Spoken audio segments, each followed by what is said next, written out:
Hi friends, welcome to the exam bulletins. Friends, ఈ video series ద్వారా మనం intermediate second year mathematics 2Aలోని మొదటి చాప్టర్ని నేర్చుకుందాం. చాప్టర్ నేమ్ వచ్చి కాంప్లెక్స్ నెంబర్స్ అనమాట. కాంప్లెక్స్ నెంబర్స్ ఈ చాప్టర్ ద్వారా మనకి ఫైనల్ ఎగ్జామ్లో ఎన్ని మార్క్స్ వస్తాయి అంటే 2 + 2 + 4 టోటల్ 8 మార్క్స్. అంటే 2 మార్క్స్ క్వశ్చన్స్, అదేవిధంగా ఒక 4 మార్క్స్ క్వశ్చన్ రావడానికి అవకాశం ఉంది. ముందుగా ఈ కాంప్లెక్స్ నెంబర్స్ అంటే ఏంటి అనేది తెలుసుకుందాం. మనకి జనరల్గా టైప్స్ ఆఫ్ నెంబర్స్ తెలుసు కదా, పాజిటివ్ నెంబర్స్, అదేవిధంగా నెగిటివ్ నెంబర్స్. అలాగే ఈ పాజిటివ్ అండ్ నెగిటివ్ నెంబర్స్ మొత్తాన్ని కలిపి మనం ఏమంటాం, రియల్ నెంబర్స్ అంటాం. అలాగే పాజిటివ్ నెంబర్స్ విత్ 0 యాడ్ చేసుకుంటే మనం ఈ నెంబర్స్ని ఏమని చెప్తాం, మనం హోల్ నెంబర్స్ అని చెప్తాం.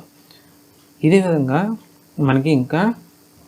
విధంగా ఇంకా మనకి టైప్స్ ఆఫ్ నెంబర్స్ ఉన్నాయి. రేషనల్ నెంబర్స్, ప్రైమ్ నెంబర్స్, ఇలా డిఫరెంట్ టైప్స్ ఆఫ్ నెంబర్స్ అనేవి మనకి ఎగ్జిస్టెన్స్లో ఉన్నాయి.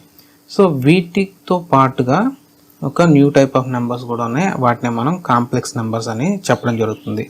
సో ఈ కాంప్లెక్స్ నెంబర్స్ అనే కాన్సెప్ట్ ఎక్కడి నుంచి స్టార్ట్ అయింది అంటే, మనకి x² + 1 = 0 అంటే x² + 1 = 0 ఉంది కదా.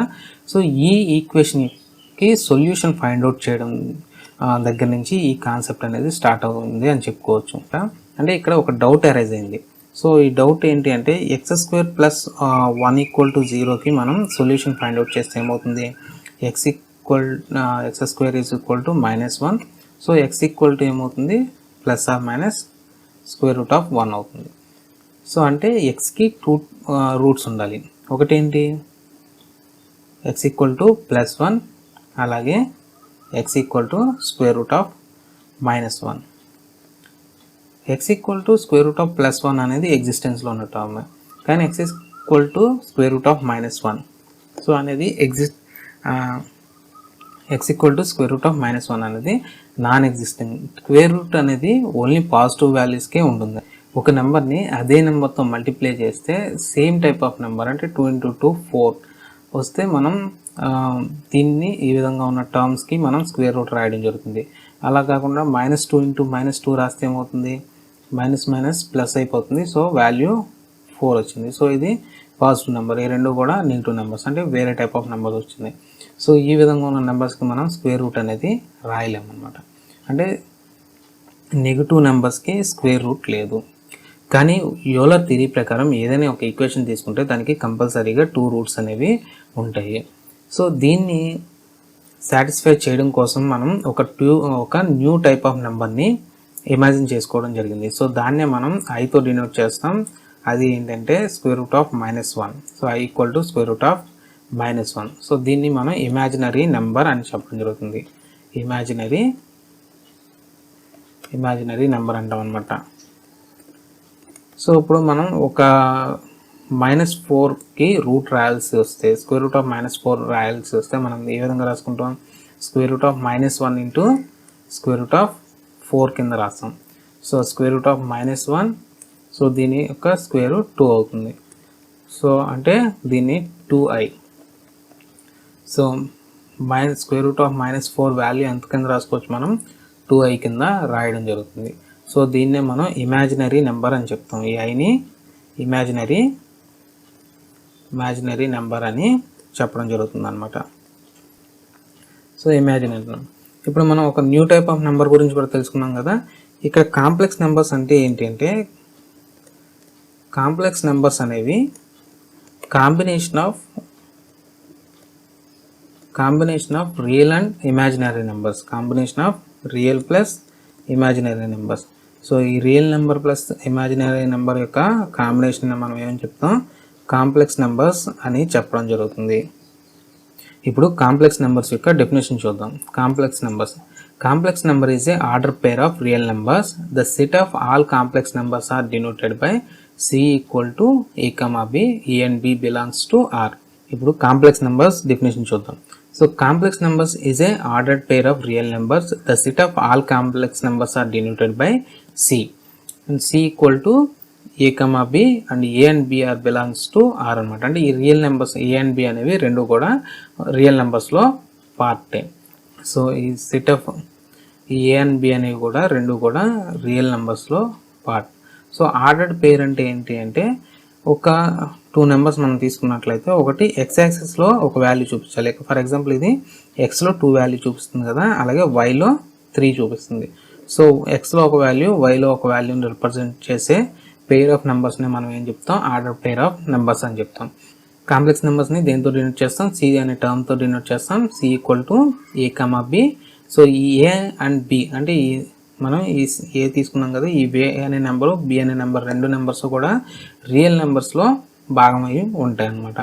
సో దీన్ని కాంప్లెక్స్ నెంబర్స్ యొక్క డెఫినేషన్ అని చెప్పొచ్చు. సో ఇప్పుడు కాంప్లెక్స్ నెంబర్స్ యొక్క ప్రాపర్టీస్ చూద్దాం. Addition rule.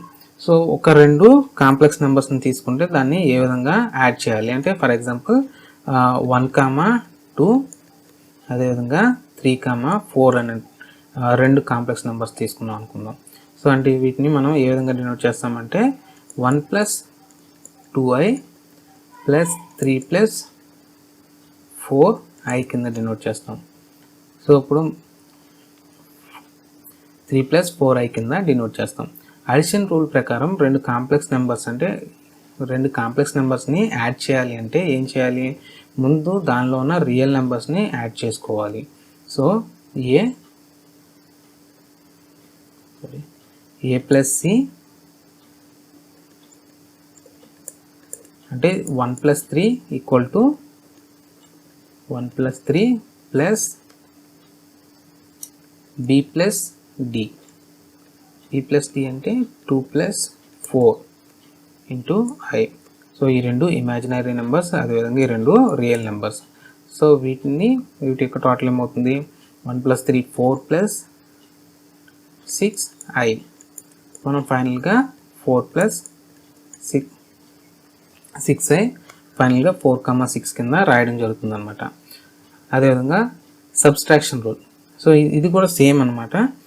మనం ఏం చేస్తాం, ముందు రియల్ నెంబర్స్ని మైనస్ చేసుకుంటాం, తర్వాత రియల్ నెంబర్ అంటే a - c, అదేవిధంగా b, తర్వాత ఇమాజినరీ నెంబర్స్ b - d కింద చేస్తాం.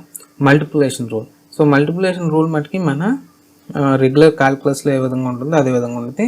ఫస్ట్ ఏ టర్మ్తో సెకండ్ బ్రాకెట్లో ఉన్న అన్ని టర్మ్స్ని మల్టిప్లై చేస్తాం. అదేవిధంగా బి టర్మ్తో ఫస్ట్ అంటే సెకండ్ బ్రాకెట్లో ఉన్న బి టర్మ్తో మిగిలిన అన్ని టర్మ్స్ని మల్టిప్లై చేయడం జరుగుతుంది. ఓకేనా, ఇది కాంప్లెక్స్ నెంబర్స్ యొక్క ప్రాపర్టీస్ అన్నమాట. So conjugate of complex numbers అంటే ఏంటంటే కాంప్లెక్స్ నెంబర్స్ యొక్క రివర్స్ నెంబర్. కాంజుగేట్ అంటే రివర్స్ అంటాం కదా. సో ఇవి రివర్స్ ఏమవుతుంది, a + b అనేది bi అనేది మన కాంప్లెక్స్ నెంబర్స్ అయితే దాని యొక్క కాంజుగేట్ అవుతుంది, a - bi అనేది దాని యొక్క కాంజుగేట్ నెంబర్ అవడం జరుగుతుంది. ఫస్ట్ ప్రాబ్లం చూద్దాం. ఫస్ట్ ప్రాబ్లంలో మనకి ఏమి ఇచ్చారు, z1 = 2, -1 ఇచ్చారు. అదేవిధంగా z2 = 6, 3 ఇచ్చారు. మనం ఏం క్యాలిక్యులేట్ చేయాలి, z1 - z2 అనేది క్యాలిక్యులేట్ చేయాలి. సో z1ని మనం ఏ విధంగా రాసుకోవచ్చు, z1 = 2 - i కింద రాసుకోవచ్చు. అదేవిధంగా z2 = 6 + 3i కింద రాయొచ్చు అనమాట. సో ఇప్పుడు z1 - z2 చేద్దాం. అంటే సబ్స్ట్రాక్షన్ ప్రాపర్టీ. సబ్స్ట్రాక్షన్ ఏ విధంగా చేయాలి, సబ్స్ట్రాక్షన్ ప్రాపర్టీ గుర్తుంది కదా, a - c + b - d × i. ఇక్కడ ఏ వాల్యూ అంతా 2 - 6, c value 6 plus b minus అంటే -1, b మైనస్ b అంటే -1 minus b minus d plus 3 అంటే -3 ఇంటూ i. సో ఏమవుతుంది, -4i. ఎలా దీన్ని ఏ విధంగా రాయొచ్చు, -4, -4. So z1 minus z2 = -4, -4. Next problem చూద్దాం. ఇప్పుడు సెకండ్ ప్రాబ్లం చూద్దాం. సెకండ్ ప్రాబ్లం ఏముంది, z1 × z2, z1 × z2 అనమాట. z1 వాల్యూ ఎంత ఇచ్చారు మనకి, z1 = 3, 5 ఇచ్చారు. అంటే 3, 5 ఎలా రాసుకోవచ్చు, 3 + 5i. అదేవిధంగా z2 = 2 + 6i.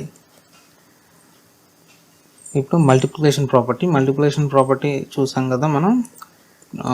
అంటే మొత్తం టర్మ్స్ని ఒకదాంతో ఒకటి ఇంటూ చేయాల్సి ఉంటుంది ఈ ప్రాపర్టీలో. సో ఫస్ట్ టర్మ్తో సెకండ్ బ్రాకెట్లో ఉన్న రెండు టర్మ్స్ని ఇంటూ చేయాలి. సో అదేవిధంగా సెకండ్ టర్మ్తో సెకండ్ బ్రాకెట్లో ఉన్న రెండు టర్మ్స్ని ఇంటూ చేయాల్సి ఉంటుంది. So 3 into 2 6 plus 3 into 6 18i. అదేవిధంగా 5 into 2 plus 10i 5 into 6 30i into i square అవుతుంది. అంటే i స్క్వేర్ ఈక్వల్ టు -1 అనమాట మనకి. So i equal to square root of -1 కదా. సో i స్క్వేర్ ఏమవుతుంది, స్క్వేర్ రూట్ క్యాన్సిల్ అవుతుంది కాబట్టి -1 అవుతుంది. So 3 into 5 30 minus so 3 into 5 30 i square ఉంది కాబట్టి మనం దాన్ని -30 కింద రాస్తాం.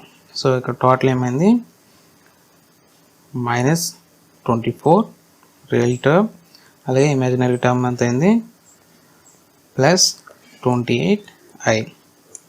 సో టోటల్గా దీన్ని ఈ టర్మ్ని z1 into z2 equal to ఏమవుతుంది -24, 28.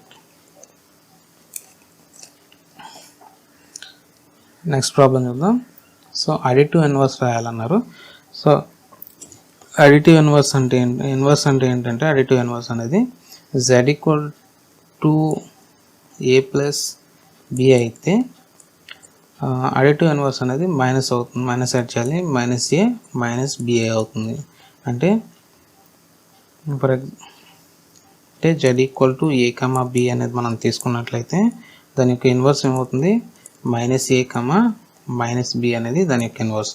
సో ఫస్ట్ ప్రాబ్లం చూడండి, ఈ కాలంలో 3, 5కి మనం అడిటివ్ ఇన్వర్స్ రాయాలి. సో 3, 5 అనేది మనకి ఇచ్చిన వాల్యూ. దీని యొక్క ఇన్వర్స్ ఏమవుతుంది -3, -5 అనేది దీని యొక్క అడిటివ్ ఇన్వర్స్. నెక్స్ట్ 6, 5 అదేవిధంగా 10, 4 ఇచ్చారు. 6, 5 అంటే ముందు ఈ రెండింటిని యాడ్ చేయాలి. సో అడిషన్ తెలుసు కదా, 6 ప్లస్ ముందు రియల్ టర్మ్స్ని యాడ్ చేసుకోవాలి. 10 అలాగే 5 ప్లస్ 4 9.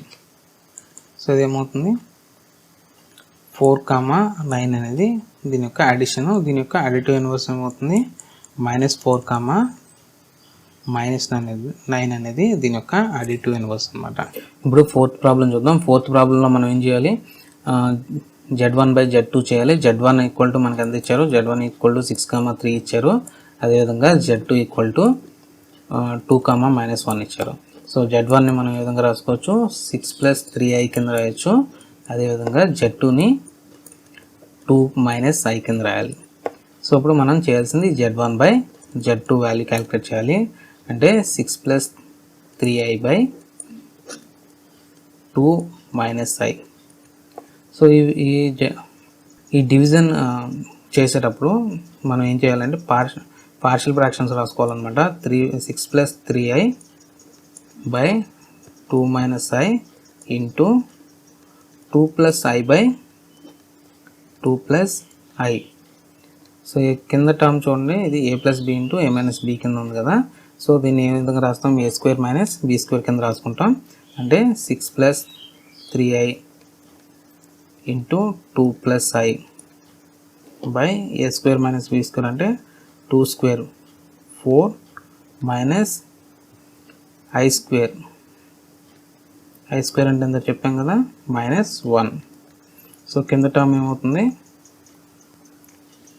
కింద టర్మ్ అంతా కూడా దేనికి ఈక్వల్ అవుతుంది, సో కింద టర్మ్ అంతా కూడా ఏమవుతుంది అనమాట 5కి ఈక్వల్ అవుతుంది. అదేవిధంగా పైన టర్మ్స్ని చూడండి, మల్టిప్లికేషన్ చేయాలి. 6 × 2 12 plus 6i plus 6i 3 × i -3. So ఇదేమవుతుంది ఫైనల్గా 9/5 ప్లస్ 12i.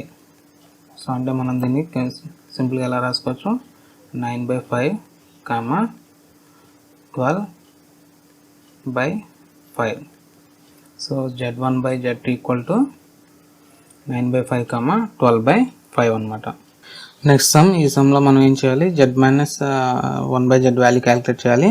సో మనకి z ఈక్వల్ వాల్యూ అంది ఇచ్చారు, z is equal to cos theta plus i sine theta ఇచ్చారు. సో ఈ వాల్యూని క్యాలిక్యులేట్ చేద్దాం. ముందుగా మనం 1/z వాల్యూ క్యాలిక్యులేట్ చేసుకుందాం. 1/z ఈక్వల్ టు ఏమవుతుంది, 1/cos theta plus i sine theta into cos theta minus i sine theta by cos theta minus i sine theta. So కింద term ఏమవుతుంది, ఏ ప్లస్ బి ఇంటూ ఏ minus B. So దీన్ని మనం ఏ plus B, ఏ square minus B square కింద రాసుకోవచ్చు. అంటే cos square theta I into I minus I కదా. So I into I -1 కదా, దీన్ని +1 కింద, అంటే మైనస్ ఇంటూ మైనస్ ప్లస్ అయిపోతుంది. సైన్ స్క్వేర్ థీటా పైన term 1 into cos theta minus i sine theta. Cos square theta plus sine square theta is equal to 1. ఆ value మనకు తెలుసు కదా. So cos theta minus i sine theta by 1. So ఏమవుతుంది, cos theta minus i sine theta. So ఇది 1/z value. ఇప్పుడు మనం z minus 1/z చేద్దాం. So z value అంతా cos theta plus i sine theta minus cos theta, sorry పక్కన పని చేయట్లేదు, ఇక్కడ రాద్దాం. అది cos theta minus i sine theta. So cos theta cancel అయిపోతుంది, మైనస్ ఇంటూ మైనస్ ప్లస్ అవుతుంది కాబట్టి టర్మ్ మరి. సో ఇది 2i సైన్ థీటా. సో ఇప్పుడు z minus 1/z value equal to ఏం రాయొచ్చు మనం, z minus 1/z value equal to 0,2 sine theta. Next problem వెళ్దాం. సో మల్టీ ఇన్వర్స్ క్యాల్కులేట్ చేయమన్నారు. మల్టీ ఇన్వర్స్ అంటే ఏంటి అంటే, ఏ ప్లస్ ఐబికి మల్టీ ఇన్వర్స్ క్యాల్కులేట్ చేయాలంటే, ఏ ప్లస్ ఐబి యొక్క మల్టీ ఇన్వర్స్ ఏమవుతుంది, a minus i b by a square plus b square. So ఈ ఫార్ములాలో మనం సబ్స్టిట్యూట్ చేసుకోవాలన్నమాట. సో మల్టీ ఇన్వర్స్ అనేది, మల్టీ ఇన్వర్స్ ఫార్ములా ఏంటి, a minus i b by a square plus b square అనేది multi inverse, complex numbers యొక్క multi inverse. ఇప్పుడు 3,4కి మల్టీ ఇన్వర్స్ క్యాల్కులేట్ చేయాలంటే ఏమవుతుంది, 3 minus 4i by 3 square 9 plus 4 square 16. So అంటే 3 minus 4i by 25. దీన్ని ఏ విధంగా రాసుకోవచ్చు, 3/25 కామా 4/25 మైనస్ 4/25. 3/25 కామా మైనస్ 4/25 కింద రాయొచ్చు. నెక్స్ట్ సెకండ్ సమ్ చూద్దాం. Second sum equal to, second sum ఏంటి, sine theta plus i cos theta కదా z వాల్యూ. సో ఇప్పుడు దీన్ని మల్టిప్లేటివ్ ఇన్వర్స్ క్యాల్కులేట్ చేస్తే sine theta minus i cos theta by ఏమవుతుంది, sine square theta plus cos square theta value 1. So దీన్ని మనం సింపుల్గా ఏం రాయొచ్చు, sine theta minus cos theta అనేది దీని యొక్క మల్టిపుల్ ఇన్వర్స్. తర్వాత థర్డ్ సమ్ చూడండి. సో థర్డ్ సమ్ యొక్క మల్టిపుల్ ఇన్వర్స్ చేద్దాం. So third sum 7,24. సో దీని యొక్క మల్టిపుల్ ఇన్వర్స్ రాయాలంటే ఏం రాయాలి, 7 minus 24i by 7 square plus 24 square. 7 square అంటే మనకు తెలుసు 49, 24 స్క్వేర్ 24 స్క్వేర్ రాయాలి. 7 minus 24i square value calculate చేయడం తెలుసు కదా, 24 స్క్వేర్ వాల్యూ. సో అంటే సింపుల్గా చేయడానికి మీకు ఇక్కడ వీడియో స్క్వేర్ వాల్యూ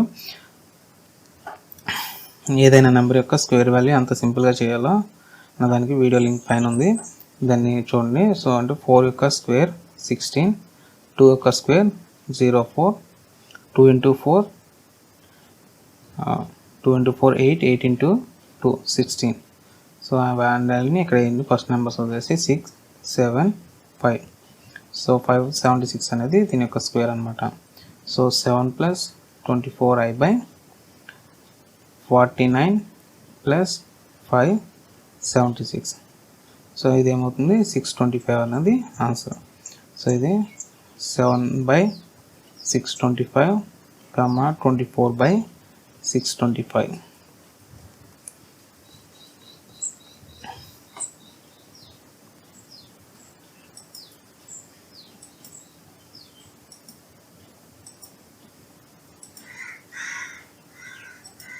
ఇప్పుడు లాస్ట్ సమ్ చూద్దాం. లాస్ట్ సమ్ ఏంటి -2, 1 కదా.